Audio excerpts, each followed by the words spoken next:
Hello everyone, అందరికీ నమస్తే అండి. Welcome to my channel Deepti foods. పిల్లల లంచ్ బాక్స్లోకి కర్రీ ప్రిపేర్ చేస్తున్నాను. ఫ్రై కర్రీ అండి. బెండకాయ విత్ ఆలుతోని ఫ్రై ప్రిపేర్ చేస్తున్నాను. ఎంతమంది ఈ కర్రీ ట్రై చేశారో కామెంట్లో చెప్పేయండి. బెండకాయ ముక్కల్ని బాగా వాటర్లో వేసుకుని వాష్ చేసుకున్న తర్వాత చిన్న చిన్న పీసెస్గా కట్ చేసుకున్నాను. అలాగే ఆలుని కూడా చిన్న చిన్న పీసెస్గా కట్ చేసుకుని వాటర్లో ఉంచుకున్నాను.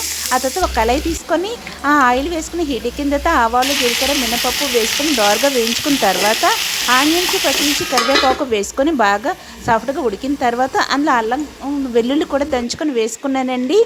వేసుకున్న తర్వాత క్లీన్ చేసుకున్న ఆలుని వేసుకొని మూత పెట్టి ఉడికించుకున్నాను. 5 మినిట్స్ పాటు ఉడికిన తర్వాత ఇదే టైంలోన ఇప్పుడు బెండకాయ ముక్కలను కూడా వేసుకొని మిక్స్ చేయకుండా మూత పెట్టి ఉడికించుకున్నాను. ఒక 10 మినిట్స్ పాటు ఉడికిన తర్వాత బాగా సాఫ్ట్గా రెడీ అయిపోయింది. చూసారా?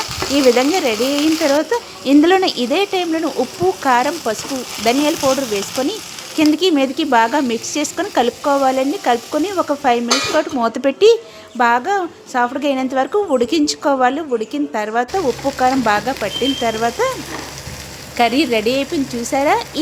ఈ విధంగా మనం ప్రిపేర్ చేసుకోవాలి. రెడీ అయిపోయిన తర్వాత స్టవ్ ఆఫ్ చేసేయాలండి. ఈ విధంగా ఈ ప్రాసెస్లోనే ఒకసారి ట్రై చేయండి. నచ్చితే లైక్ చేసి సబ్స్క్రైబ్ చేసుకోండి ఫ్రెండ్స్.